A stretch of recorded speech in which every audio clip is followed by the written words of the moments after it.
In this video, we're going to take a look at exam revision for the geometric and negative binomial distribution. So as you can see here, we're going to be taking a look at exam style questions for the following topics. So we have the geometric distribution, as well as the mean and variance of a geometric distribution. And we also have the negative binomial distribution, as well as the mean and variance of a negative binomial distribution. Now, if you're not feeling confident with any of the topics listed here, do go back and watch our previous videos which explain these topics and concepts in a little bit more detail. So I think that gives us everything that we need here then for our introduction. Let's take a look now at some exam style questions for the geometric and negative binomial distribution. Let's get started then with question 1 here. So for question 1, we are given the random variable x here has negative binomial distribution with mean 20 and variance 30. So for this question here then, to start off with anyway, we want to find the value of p and r. So these are the parameters then of a negative binomial distribution.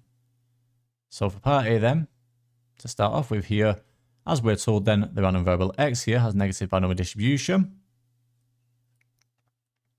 So negative b here, this just represents a negative binomial distribution. And in that case then, we don't know the parameters here, they're just given as r and p. Okay, so they're currently unknown, so r and p.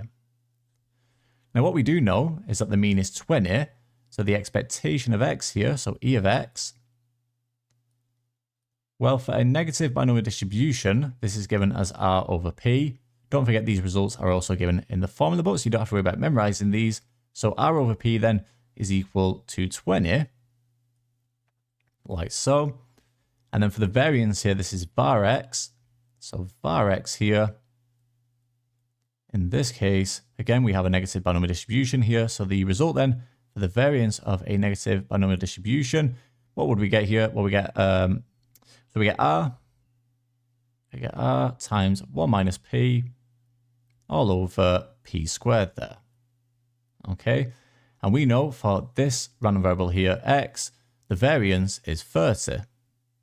Okay, so what I'm going to do here then is rearrange both of these equations, so this equation here and this equation here, and we can solve these simultaneous equations then.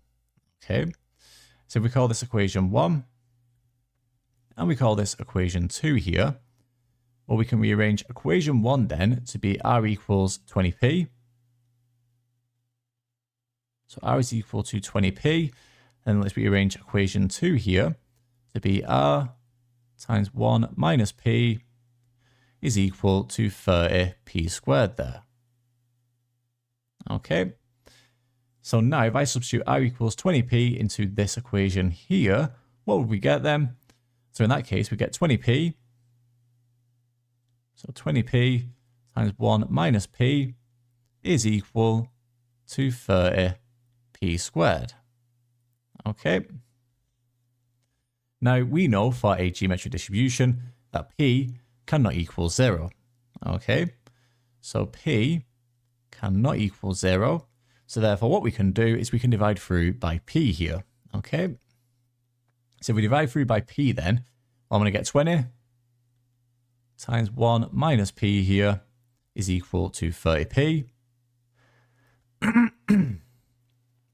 So now just solving this straightforward linear equation here, we get 20 minus 20p.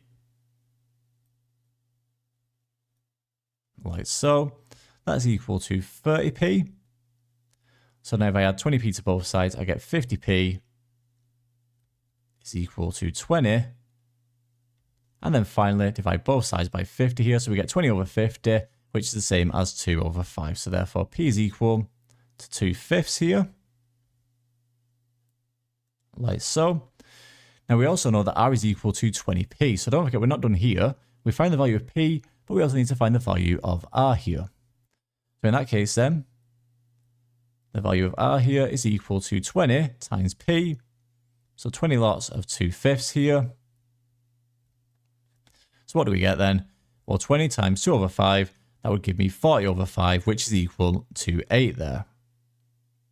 Okay, and there we have it. So that's the solution to part A. Hopefully nice and straightforward there just to get us started. And then for part B, we just want to simply calculate this probability here. So let's just box this off then for part B, like so. So this here was for part A, and this was also for part A. Just annotate that there.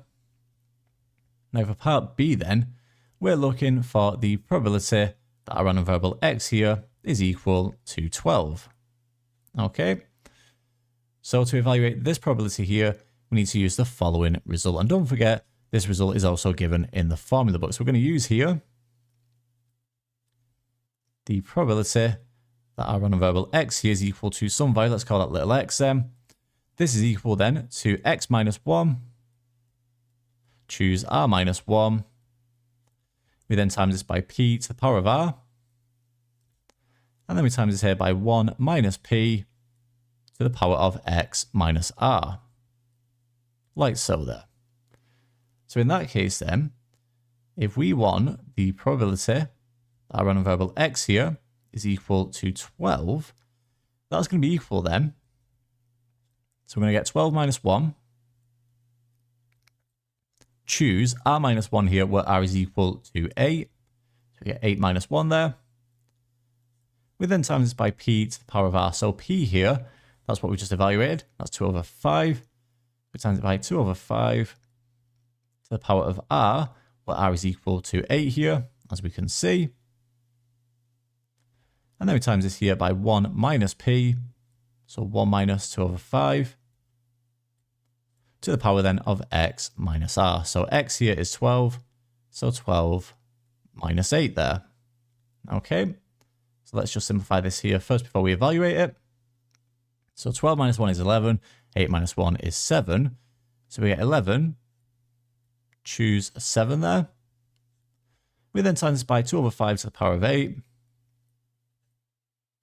So 2 over 5 to the power of 8. Then we times this here by 1 minus 2 over 5. So that's going to be 3 over 5. Times it by 3 over 5 to the power then of 12 minus 8. So 3 over 5 to the power of 4 then. Okay. And then clearly to just evaluate this here, we're going to use our calculator to evaluate this. And if you do this correctly, then what you should find here for this result then is we get 0.0280 there. So 0.0280. Okay. And there we have it. So that is the probability that our random variable x here is equal to 12. And that gives us the solution then to question 1. Moving on to question 2 then, where we're told that Michael is playing darts and continues to throw until he hits the treble 20 segment. The random variable x is used to model the number of throws required. So nice and straightforward here just to get us started then. For part A, it just asks us to state a suitable distribution to model the random variable x here.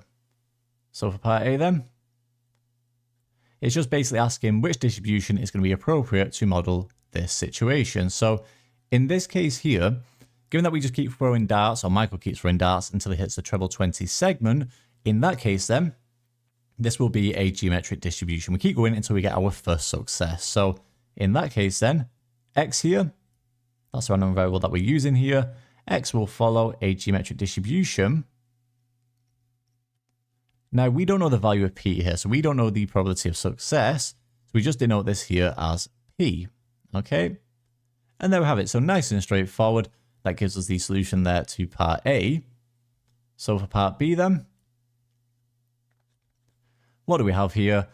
Well, we're told that the mean of x is 5, and then it asks us to find the probability that it takes Michael at least 6 throws to hit the treble 20 segment.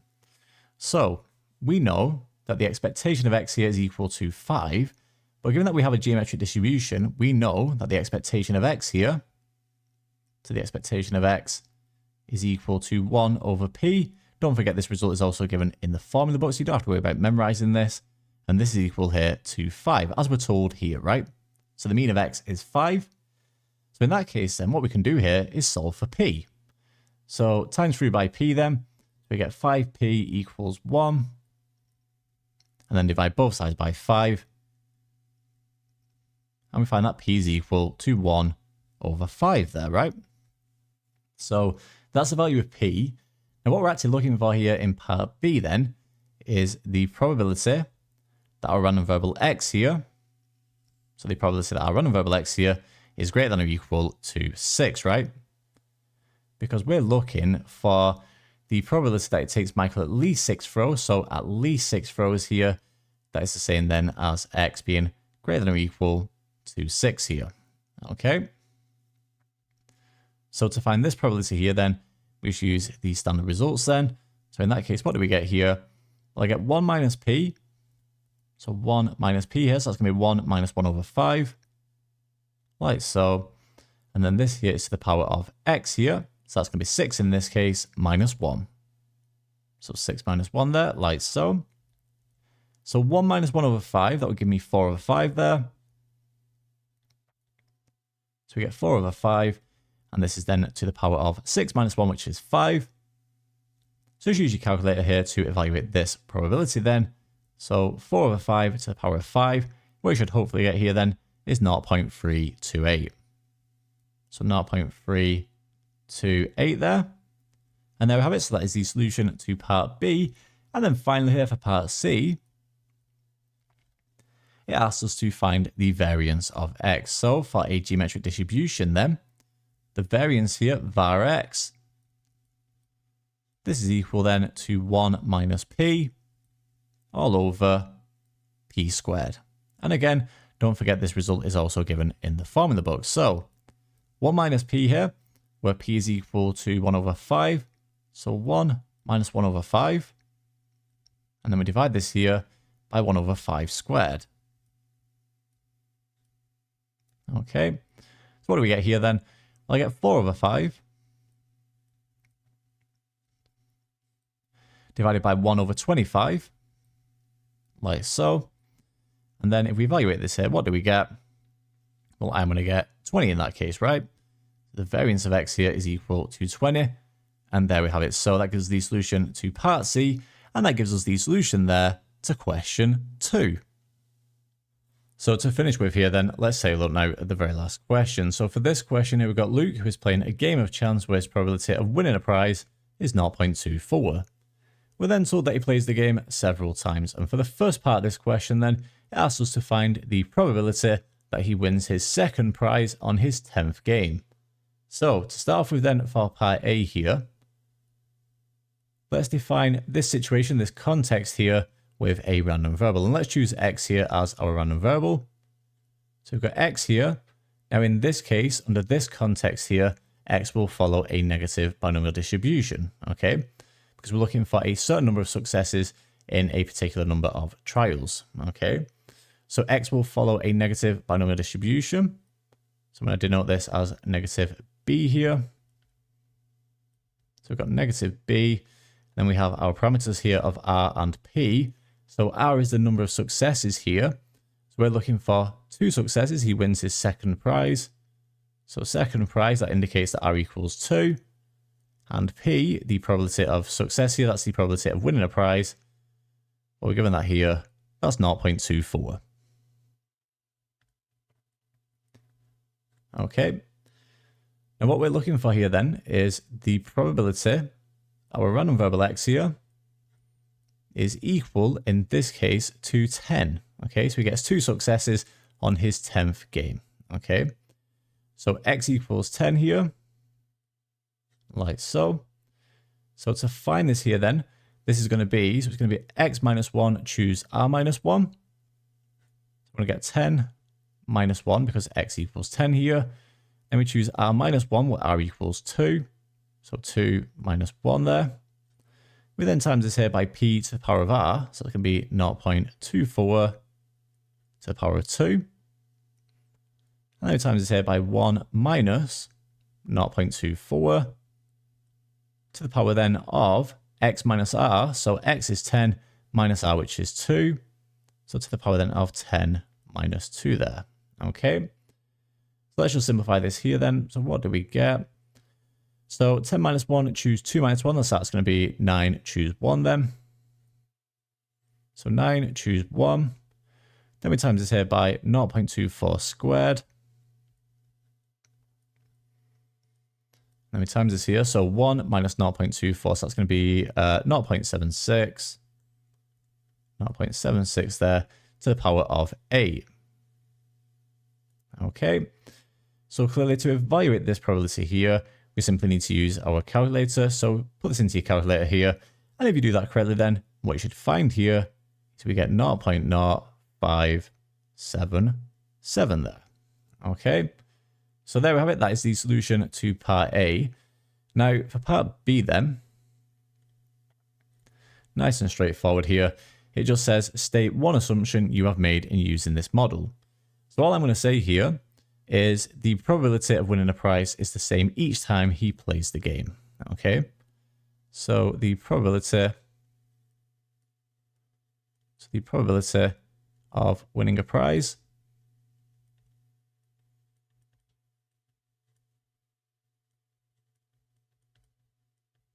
is the same each time he plays. Okay. We only need one assumption there, so that's absolutely fine. So the same each time he plays. Okay. And there we have it. So nice and straightforward. That's just our one assumption there for using this model. So that's part B done. And then finally here, we've got the very last part, part C. So for part C then, it says find the mean and variance of the number of games Luke needs to play to win his 6th prize here. So what I'm going to do then is I'm going to choose a new random variable to model this situation then in part C. So if I choose y here then, y will also follow a negative binomial distribution. So negative b here.